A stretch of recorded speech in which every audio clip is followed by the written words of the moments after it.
आवागमन के चक्र को मिटाने वाले, त्रेतापों को जलाने वाले तथा जीवात्मा को परमात्मा से मिलाने वाले, कण कण में विराजमान प्रातः स्मरणीय गुरुदेव के त्रैलोक पावन पाद पद्मों में कोटि कोटि नमन।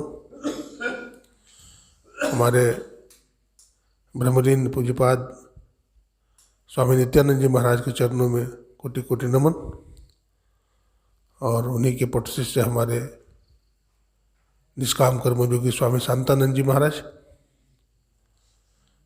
साधक वृंद, साधु समाज, सत्संग प्रेमी सज्जनों, भक्तिमती माताओं एवं बहनों, योग शिखोपनिषद का पाठ सुना।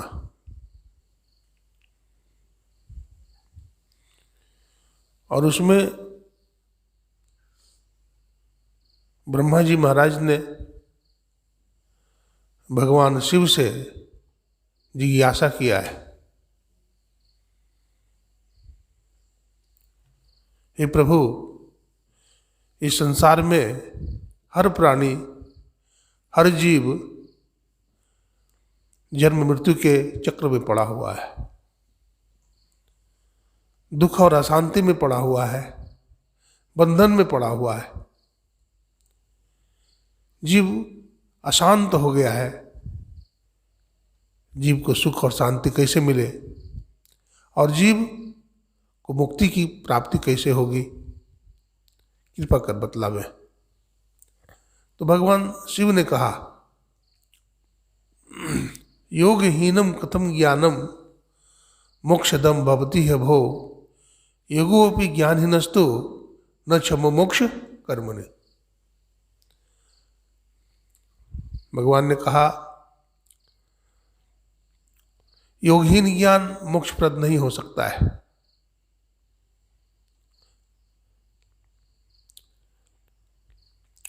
योगहीन ज्ञान, जिस ज्ञान में योग नहीं है वो बेकार है, और ज्ञान रहित योग भी बेकार है। जिस योग में ज्ञान ही नहीं है तो बेकार है। तो भगवान ने कहा, तस्मात् ज्ञानम च योगम च मुमुक्षुम दृढ़ं भवेत्। इसलिए मुमुक्षु को ज्ञान और योग दोनों चाहिए। भगवान बुद्ध ने भी कहा, ज्ञान बिना ध्यान नहीं, ध्यान बिना ज्ञान नहीं। जो ज्ञान और ध्यान दोनों रखता है निर्वाण के समीप है। हे भिक्षु, ध्यान कर और सावधान रह, अपने चित्त को खुशी की तरफ न ले जा, ताकि बेपरवाही के बदले में नरक का गोला निगलना ना पड़े, नरक में गर्म गोला निगलना ना पड़े और जलते समय चिल्लाना ना पड़े, यह दुख है।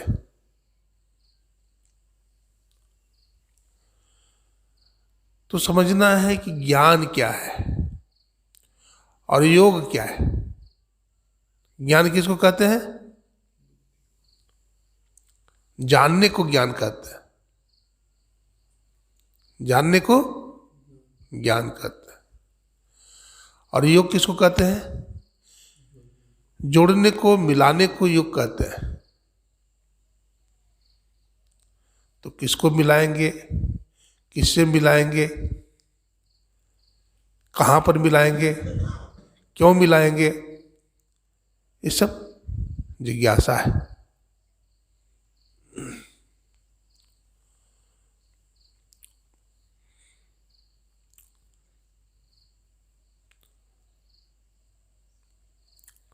योग का मतलब होता है जुड़ना। तो इस शब्द से मन में जिज्ञासा होती है कि जोड़ने की बात क्यों कही गई। जोड़ने की बात इसलिए कही गई कि कोई चीज अलग हुआ होगा, कोई चीज बिखर गया होगा, तभी नहीं जोड़ने की बात। तो क्या बिखर गया है?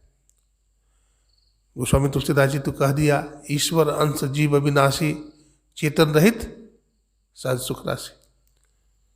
जीवात्मा ईश्वर का अंश है, चेतन है, निर्मल है और सुख की खान है। तो अलग कहाँ हुआ? हाँ, अलग हुआ है। जीवात्मा और परमात्मा अंश अंशी भाव है। लेकिन अलग होने का मतलब है इसमें आवरण आ गया। हाँ, हमारे गुरु महाराज कहते हैं, तुम उतर पड़ियो तम माही, पीव निःशब्द में, यही ते पड़ गई दूरी, चलो निःशब्द में। हम उतर गए हैं। कहाँ उतर गए?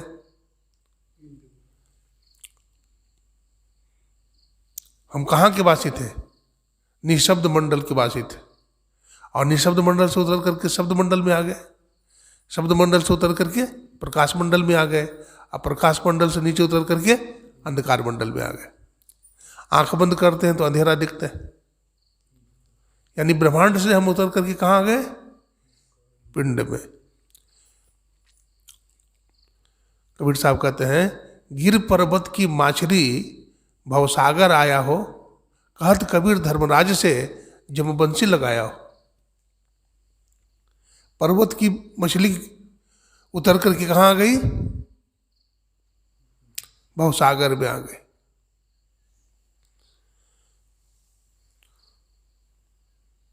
गिरी माने पहाड़ होता है, पहाड़ पर की मछली भवसागर में, सागर में आ गई।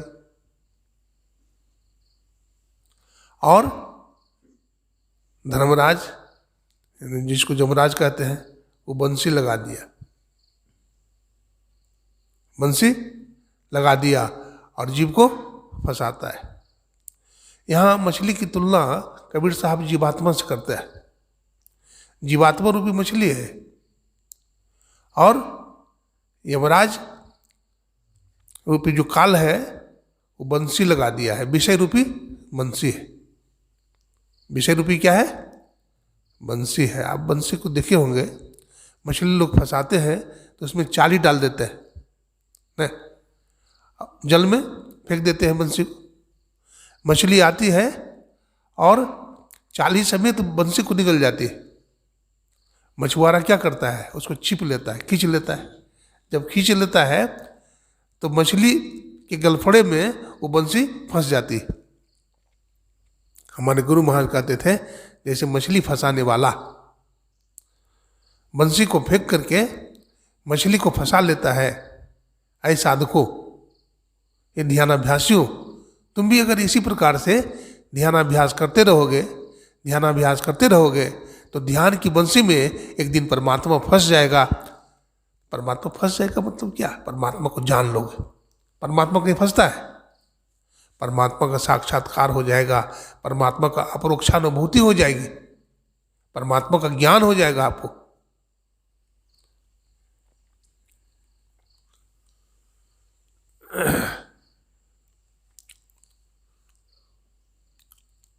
वो परमात्मा ईश्वर का ज्ञान हो जाएगा, अपरोक्षानुभूति हो जाएगी। आप कहेंगे अभी भी तो ज्ञान है ईश्वर के बारे में। ये सुना हुआ ज्ञान है, ये परोक्ष ज्ञान है। ये क्या है? ईश्वर है, परमात्मा है, भजन करने से मिलते हैं। ये ज्ञान जो है परोक्ष ज्ञान है। ये ज्ञान भी होना चाहिए, ये भी एक प्रकार का ज्ञान है। और जिसको ये भी ज्ञान नहीं है वो अंधम तमम प्रविशन्ति अविद्याम उपास्ते। कहते हैं जिसको ये भी ज्ञान नहीं है वो अंधकार से घोर अंधकार में चला जाएगा, वो नरक में सड़ेगा। उसको बहुत जन्म लग जाएंगे परमात्मा को जानने में। इसलिए सबसे पहले परोक्ष ज्ञान भी होना चाहिए। इसी को उपनिषदकार ने कहा, किन उपनिषद के ऋषि ने, इस चेद वेदितम सत्यम अस्ति न चेदिहा वेदीन महति विनष्टि भूतेषु भूतेषु विचित्र धीरा प्रत्यासमात लोकाद्मिता भवन्ति। अगर इस जन्म में ईश्वर को जान लिया तब तो ठीक है, जान लिया मतलब कम से कम परोक्ष ज्ञान भी हो गया, कम से कम परोक्ष ज्ञान भी ईश्वर के संबंध में हो गया तब तो ठीक है। और यदि ये ज्ञान प्राप्त नहीं किया तो बड़ी भारी हानि है। बड़ी भारी हानि क्या है भाई? फिर मनुष्य का शरीर नहीं मिलेगा, ये 84 लाख योनि में घूमते रह जाओगे।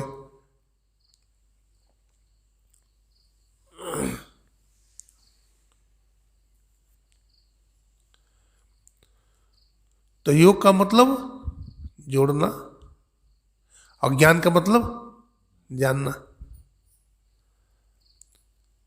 तो हमारे जीवन में ज्ञान भी चाहिए और हमारे जीवन में योग भी चाहिए, दोनों जरूरी है।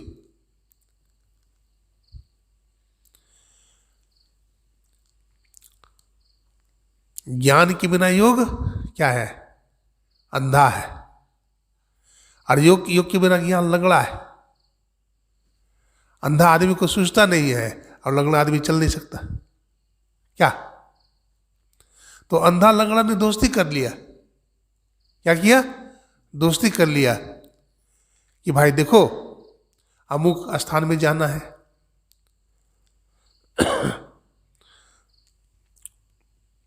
तो लंगड़ा आदमी अंधा आदमी के कंधे पर चढ़ गया। ठीक है,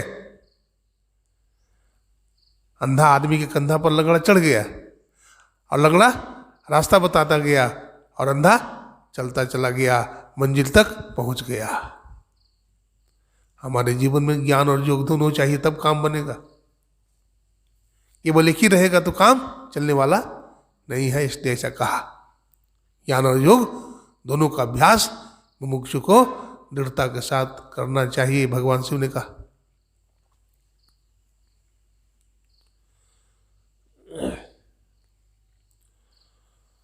गुरु नानक साहब के बारे में भी सुने। अभी क्या सुने? योग न खिंथा, योग न दंड, योग न भस्म चढ़ाइए, योग न मुंड मुड़ाइए, योग न सिंगी बाइए। खिंथा, खिंथा का मतलब क्या होता है? गुदड़ी। गुदड़ी पहनने से कोई योगी नहीं होता। योग न दंड, कुछ महात्मा दंड धारण करते हैं तो कहते हैं दंड धारण करने से भी कोई योगी नहीं होता है। कुछ लोग भस्मी लगा लेते हैं, पूरे शरीर में पोत लेते हैं, भस्मी लगाने से भी कोई योगी नहीं होता। कुछ लोग माथा मुड़ा लेते हैं, मुंडन करा लेते हैं। कुछ लोग सुलोचन की क्रिया कर लेते हैं, जैनी लोग, उससे भी कोई योगी नहीं होता। गोरखपंथी साधु जो है सिंगी बजाते हैं, सिंगी बाजा होता है, बजाते हैं, तो सिंगी बाजा बजाने से भी कोई योगी नहीं होता। कहते हैं गली योग न होई। गली मतलब भीड़ भाड़ में योग नहीं होगा। भीड़ भाड़ में योग नहीं होगा। योग करने के लिए ऐसा धनामा का जो आश्रम है, ऐसा जगह चाहिए। इसलिए आप लोग आए हुए हैं। ऐसा जगह चाहिए, शांत एकांत, बिल्कुल पवित्र स्थान चाहिए। फिर आगे कहते हैं एक दिशटि करि समसर जाने योगी कहिए सोई। दिशट का मतलब यहां दृष्टि से है। समसरि जाने, सम करिए, दृष्टि को क्या करिए? सम करिए। अभी हमारी दृष्टि विषम है। विषम संख्या होता है ना, सम संख्या ना होता है। सम संख्या जैसे 2, 4, 6, 8, जिसमें 2 से भाग लग जाए उसको सम संख्या कहते हैं। अब जैसे 3 है तो 3 में 2 से भागा देंगे तो 1 शेष बच जाएगा, तो ये विषम हो गया है ना। तो हमारी दृष्टि सम हो जाए यानी एक हो जाए। अब विषम हो जाए तो बिखर जाए है। विषम का मतलब बिखरना है, और समता का मतलब समत्वम योग उच्चते, भगवान कृष्ण कहते हैं। समता को भगवान कृष्ण योग कहते हैं।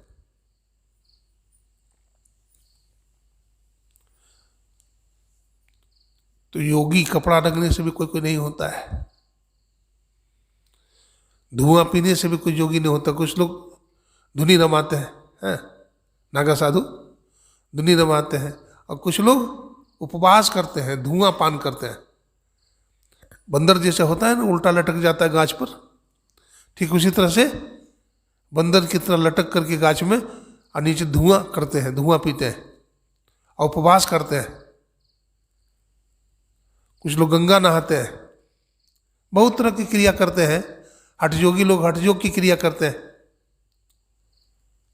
कपाली की क्रिया करते हैं, तांत्रिक।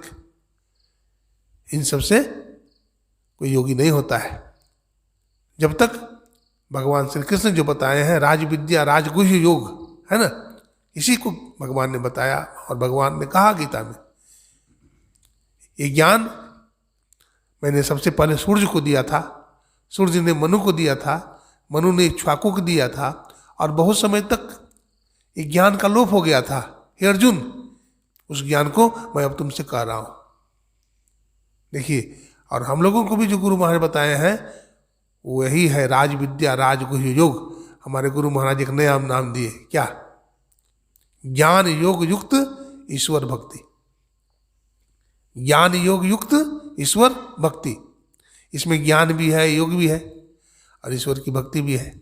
इसलिए हमारे गुरु महाराज ने कहा, हम लोग पदावली पढ़ते हैं, स्तुति विनती करते हैं, है ना, और उसमें क्या कहते हैं, प्रेम भक्ति गुरु दीजिए, कहते हैं ना, प्रेम भक्ति गुरु दीजिए, बिनवों कर जोड़ी, पल पल छोड़ न छोड़िए, और सुनिए गुरु मोरी। ये प्रेम भक्ति यही है।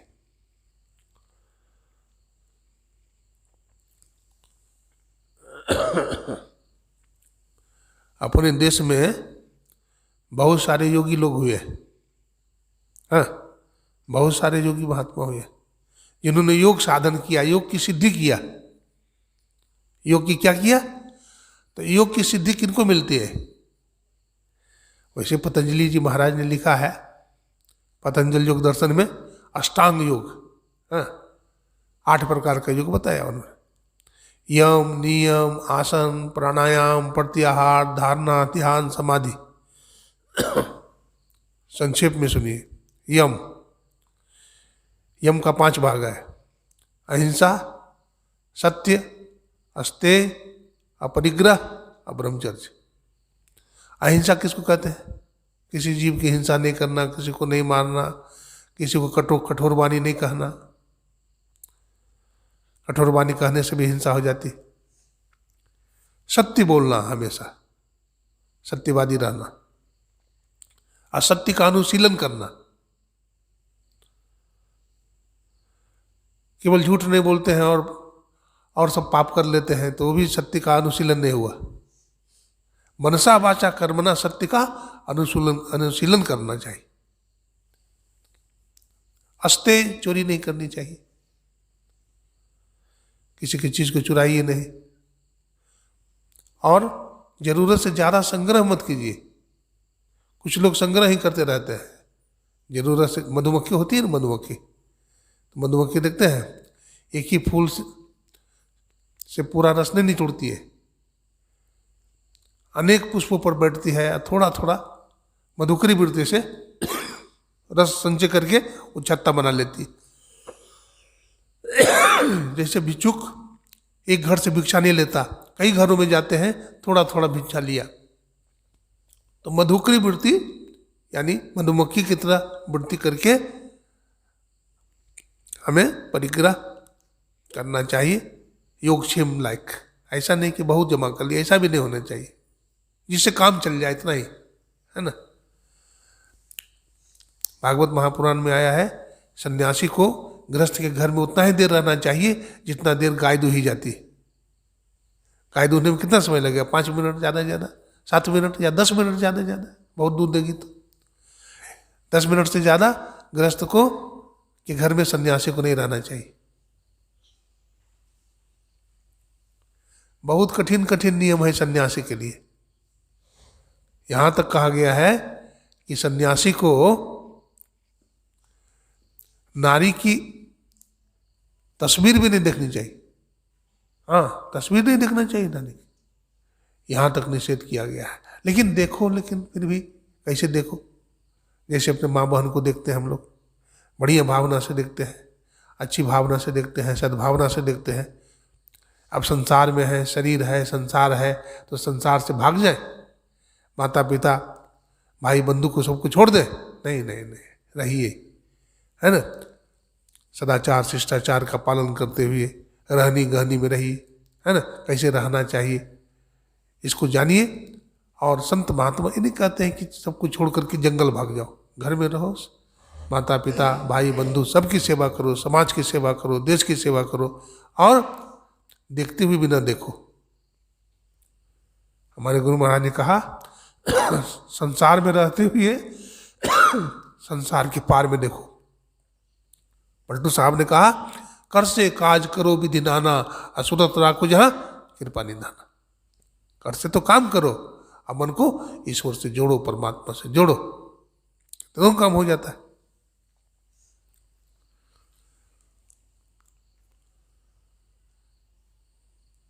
जोड़ने का अभ्यास संध्या में होता है ना। हमारे गुरु महाराज ने 3 प्रकार के संध्या बताए, 3 टाइम। ब्रह्मुहूर्त में संध्या करो, अपराह्न काल में संध्या करो और सायंकाल में संध्या करो।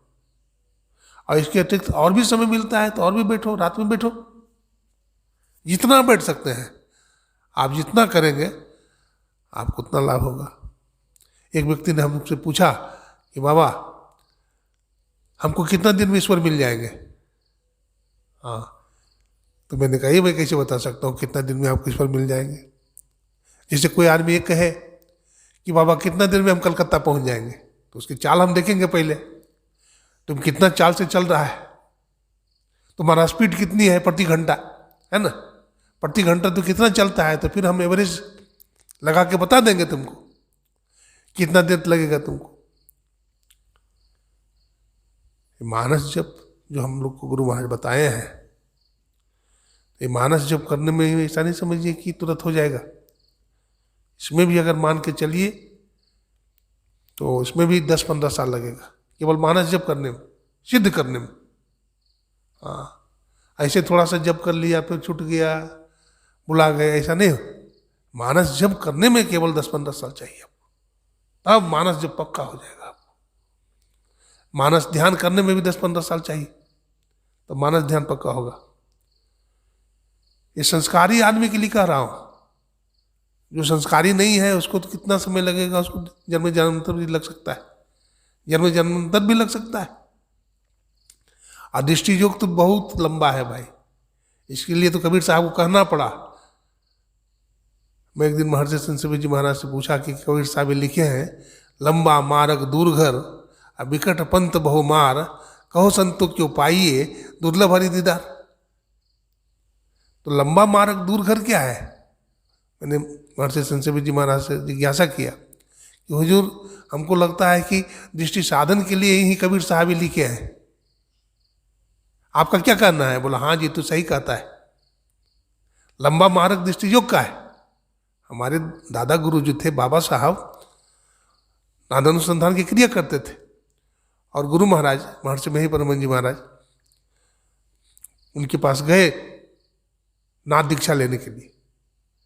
तो गुरु महाराज को बाबा साहब हाथ पकड़ लेते हैं और अपने चूतड़ के पास ले जाते हैं। लाला देखो, मैंने दृष्टि साधन का अभ्यास कितना वर्ष किया है?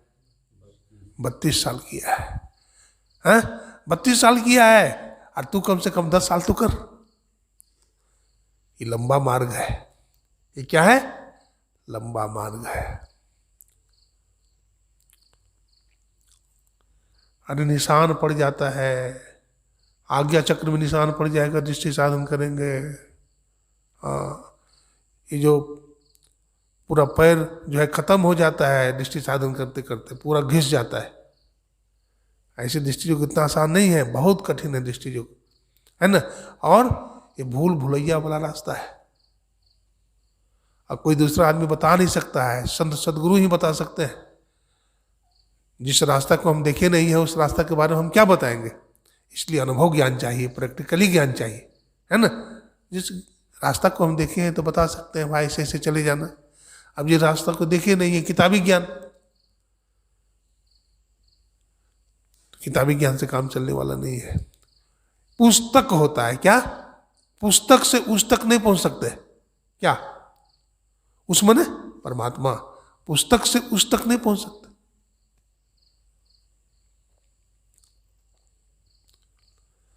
मैं आपको एक दृष्टांत देता हूं। अपने देश में बहुत सारे योगी हुए, है ना। संत कबीर साहब, संत गुरु नानक साहब, दादू दयाल जी महाराज, संत पलटू साहब, भक्तिमती मीराबाई, सहजोबाई, बहुते हुई।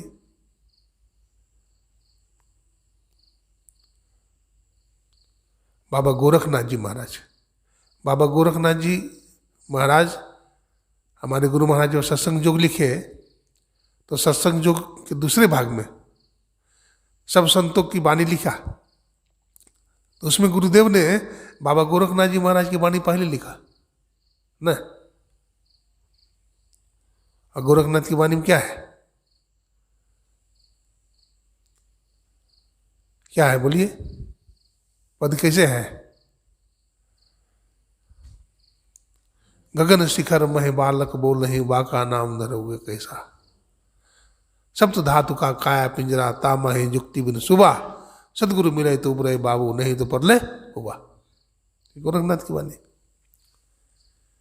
तो गोरखनाथ जी गोरखदत्त आदि के जोगी, आप हूं रस्ता आप हूं भोगी, कबीर साहब अपने बीजक में लिखे, है ना। तो कहते हैं गोरखनाथ आदि के जोगी, आदि जोगी थे। अब भगवान शंकर के अवतार थे बाबा गोरखनाथ जी महाराज। सबसे टक्कर लिए ऐसे स्थानों में जहां बलि दी जाती थी माँ काली का, तो माँ काली से भी झगड़ा किए, अब माँ काली को पराजित किए गोरखनाथ जी महाराज। एक जगह दुर्गा जी को बलि होती थी, दुर्गा जी से भी लड़ाई किए, उनको भी पराजित किए। मच्छिंद्रनाथ जादूगरों के देश में फंस गए थे सांकल द्वीप में, गोरखनाथ जी को पता चला, अपने गुरु को भी माया से छुड़ाया। हाँ, माया से छुड़ाया। जाग मच्छिंदर गोरख आया, जाग मच्छिंदर गोरख आया। सोना का ईंट जमा किए थे मच्छिंद्रनाथ, और 2 बेटा हो गया था। वहां जब पहुंचे, अब गुरुजी आने के लिए तैयार नहीं, गुरुजी से कह रहे हैं चलिए गुरुजी। अब गुरुजी तो माया में फंसे हुए हैं, चलने के लिए तैयार नहीं होते। अब बचवा छोटा है, कहते गंगा जी नहा दो, तो गोरखनाथ जी कंधा पर बैठा के चले गए गंगा जी नहाने। और गंगा जी में जा रहे पैर पकड़ के ऐसा पटके कि बस खाले रह गया। तो ऐसा गोरखनाथ जी महाराज क्या निर्दयी थे क्या? अरे गुरु की आंख की पट्टी खोलने के लिए ऐसा किया, और फिर जिंदा भी कर दिया। ऐसे बाबा गोरखनाथ जी महाराज थे। सोना का ईंट को फेंक दिया, कहाँ? नदी में। बोला गुरुदेव आपने यही जमा किया? बोला अरे हमारा सोना का ईंटा कितना मुश्किल से कमाया था, तूने फेंक दिया। गोरखनाथ जी महाराज ने कहा गुरुदेव आंख बंद कीजिए, आपने भजन नहीं किया, भजन में पूर्णता हासिल नहीं की। बोला हमारा बेटा को मार दिया तूने, है? हमारा बेटा लाके दे दो, हमारा सोना का ईंटा दे दो। कहते आंख बंद कीजिए, बोल अलख, खोल पलक, और देख दुनिया की झलक। देखते हैं तो सोना का पहाड़ खड़ा है। और बेटा चाहिए। गोरखनाथ जी महाराज अपने हाथ का इशारा करते हैं और हजारों बच्चे वहां पर उत्पन्न हो जाते हैं। कहते कौन बेटा है, ले लीजिए आप।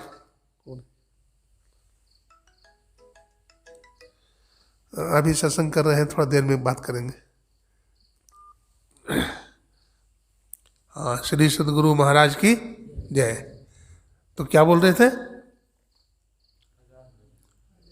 हाँ, तो फिर कितना चाहिए, फिर अब गुरु को भी ज्ञान हो गया, गुरु की मोह को छुड़ा दिया, और गोरखनाथ जी महाराज फिर लेके चले गए गुरु जी को, रास्ता पर लगा दिया। बाबा गोरखनाथ जी के संबंध में कथा है। योगी लोग जो होते हैं ना, अपने उम्र को बढ़ा लेते हैं। योगी लोग ध्यान साधना के द्वारा कुछ भी कर देंगे। योगी लोग ऐसा ऐसा सृष्टि कर देते हैं। नाम सुने होंगे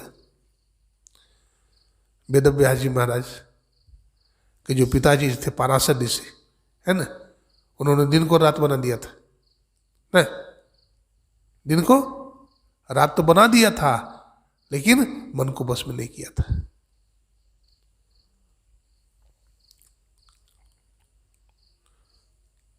योगी लोग मन को भी बस कर लेते हैं, परमात्मा को जान लेते हैं। बाबा गोरखनाथ जी महाराज की बड़ी प्रसिद्धि हो गई। यमदूत लेने के लिए आता था, पकड़ में नहीं आते थे, पकड़ नहीं पाता था। तो यमराज ने एक दिन कहा कि क्या बात है, इस धरती पर गोरखनाथ बोल करके कोई महायोगी है, उसको पकड़ के क्यों नहीं लाते हो तुम? बोला हमारी बस की बात नहीं है, वो पकड़ में नहीं आता। तो यमराज खुद आया, यमराज खुद आया।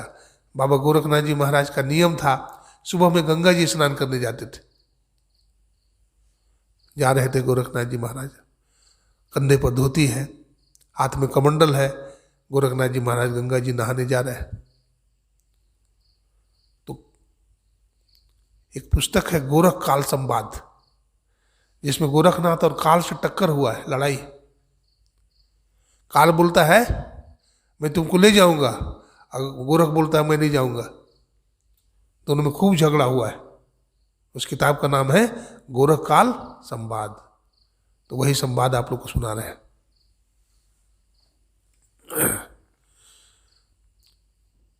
अपना यमराज जो है रूप बदलता है, ब्रह्मचारी का रूप धारण कर लेता है। गोरखनाथ जी महाराज जा रहे हैं, बोलता है ओ गोरख ठहरो। तो गोरखनाथ जी महाराज तो भजन करते जा रहे हैं, नहीं सुने।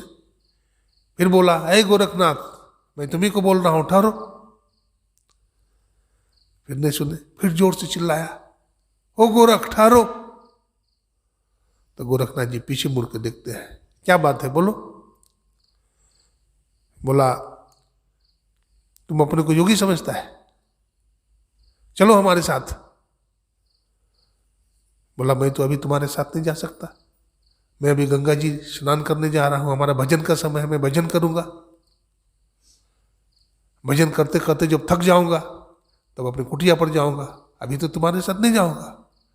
बोल रहा तुम अपने को योगी समझते हो, तुमको जबरदस्ती ले जाऊंगा।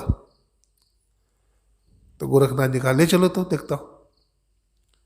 अब दोनों में झगड़ा हो गया। काल बोलता है मैं तुम्हें ले जाऊंगा, और गोरखनाथ जी बोलते हैं मैं नहीं जाऊंगा। बोलता तुम अपने को योगी समझता है, तुम आसन लगा के बैठ जाओगे, मैं तुमको छोड़ दूंगा। काल बोलता है आसन बांधो बासन बांधो, तेरे बांधो तेरे गुरु को बांधो, निक्षु का कहीं द्वारा। गोरखनाथ मैं तुम्हारे आसन को बांध लूंगा, बासन शरीर को कहते, मैं तुम्हारे शरीर को बांध लूंगा, तुमको बांध लूंगा, तुम्हारे अंदर जो जीवात्मा है उसको बांध लूंगा। तेरे बांधो का मतलब यह हुआ तेरे गुरु को बांधो, और तुम्हारा गुरु जो मच्छंद्रनाथ है उसको भी बांध लूंगा। तुम किस दरवाजे से निकलोगे बताओ। तब गोरखनाथ जी महाराज कहते हैं सुनो काल, आसन मुक्ता, हमारा आसन मुक्त है, बासन मुक्ता, मैं शरीर को भी जीत लिया है, हम भी मुक्ता, हम मन और इंद्रियों पर विजय प्राप्त कर लिया है।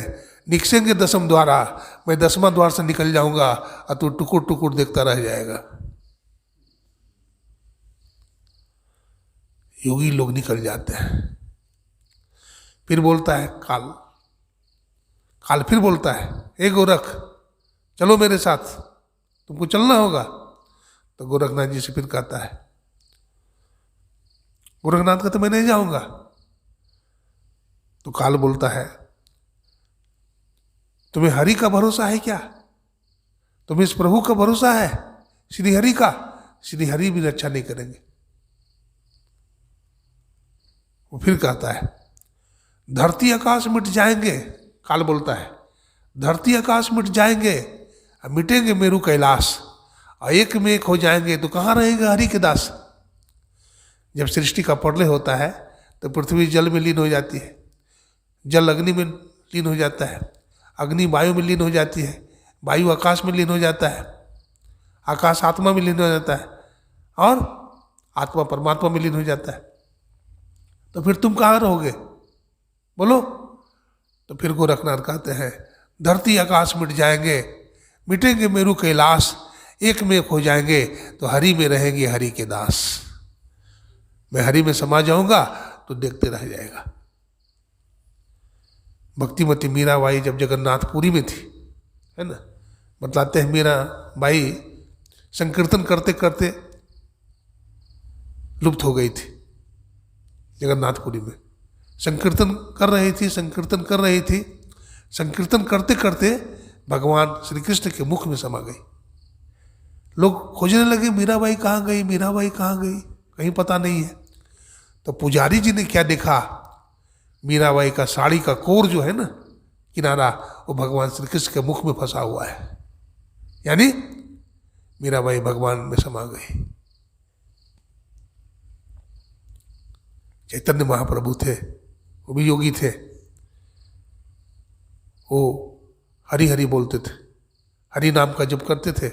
चैतन्य महाप्रभु बतलाते हैं एक बार जब गंगा जी में स्नान कर रहे थे चैतन्य महाप्रभु, जंगल था, वहाँ स्नान कर रहे थे, तो हाथी का बच्चा सब आ गया, छोटा छोटा, और चैतन्य महाप्रभु का पीठ सहलाने लगा।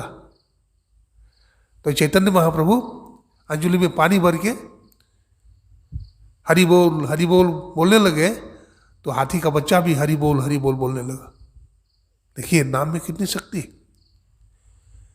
योगी में जो शक्ति का आधान होता है वो नाम के सहारे होता है। इसलिए साधक को मंत्र का जाप बहुत मन लगा करके अधिक से अधिक समय तक हरदम करते रहना चाहिए। रूप के ध्यान में भी बड़ी शक्ति है, जिसको मानस ध्यान कहते हैं, इसमें भी बड़ी शक्ति है। मानस ध्यान भी पूरी मनोयोग के साथ करना चाहिए। और बिंदु ध्यान और नाद ध्यान तो है ही है, फिर ये दोनों तो मुख्य है। बिंदु ध्यान किए बिना हम सूक्ष्म में जा ही नहीं सकते। तो इसलिए दृष्टि योग की क्रिया भी बहुत मजबूती के साथ करना चाहिए। हमारे गुरु महाराज ने कहा, दृष्टि योग अभ्यास अति ही करते ही करत, कपनी सहजय छूटे प्रौढ़ होवे सूरत, तिल दरवाजा टूटे नजर की जोर से, अरे हारे में ही लगे टकटकी खूब जोर बड़ जोर से। हमारे गुरु महाराज ने कहा, दृष्टि योग अभ्यास अति ही करता ही करत, दृष्टि योग का अभ्यास करते जाओ करते जाओ करते जाओ, करता ही करत कहा, करते ही रहिए। तो करने से क्या होगा? तो आगे लिखते हैं, कपनी सहज छूटे। कपनी क्या है? जब हम ध्यान में बैठते हैं, शरीर गर्दन मस्तक को सीधा करके आकाश में ध्यान करते हैं, शून्य में ध्यान करते हैं, तो सूरत कांपती है, सूरत हिलती है ना।